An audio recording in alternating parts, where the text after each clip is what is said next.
Assalamualaikum teman-teman, saya Heni Prastyo dari program studi Pendidikan Islam Anak Usia Dini semester 2 di STAI Ibnu Sina Batam.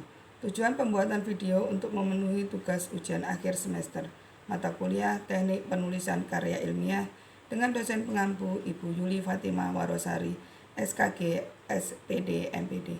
Materi kali ini tentang kesalahan dalam menulis karya ilmiah. Di sini saya akan menjelaskan beberapa kesalahan dalam penulisan artikel agar kita bisa mengoreksi kesalahan cara penulisan kita dan agar kita tidak sering mengulang penulisannya. Pertama, di dalam penulisan judul, yakni 1. Menulis kata studi kasus karena studi kasus itu banyak sekali. Yang kedua, judul terlalu panjang. Contoh judul seperti studi kasus kesalahan siswa sekolah menengah atas. Yang ketiga, menggunakan titik 2. Contohnya judul. Apabila ada judul utama yang lebih khusus bisa diberi titik 2. Setelah itu diberi penjelasan tentang judul tersebut.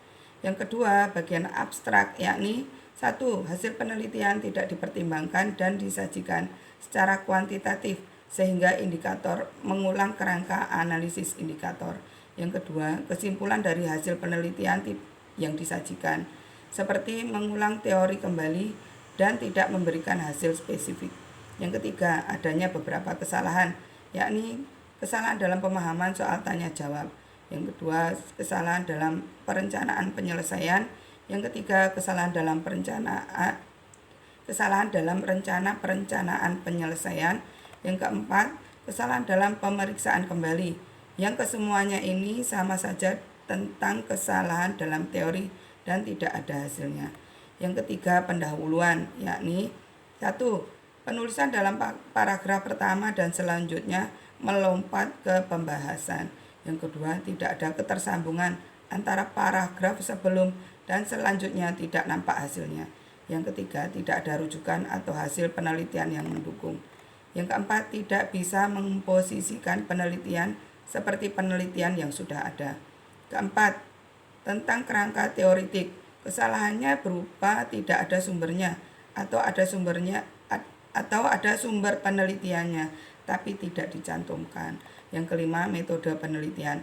Di dalam penelitiannya tidak ada keabsahan data di saat penelitian. Yang keenam, hasil pembahasan. 1. Dalam rujukan pembahasan tidak menempatkan atau memposisikan riset kita terhadap riset yang sudah ada. Yang kedua, tidak mendukung dari riset yang sudah ada. Yang ketiga, mengulang teori dan tidak mendapatkan hasil dari pengulangan teori. Yang keempat, tidak mencantumkan deskripsi dari teori tersebut. Demikianlah teman-teman penjelasan saya tentang kesalahan dalam menulis karya ilmiah. Apabila ada kesalahan dan kekurangan dalam penjelasan saya mohon maaf sebesarnya. Wassalamualaikum warahmatullahi wabarakatuh.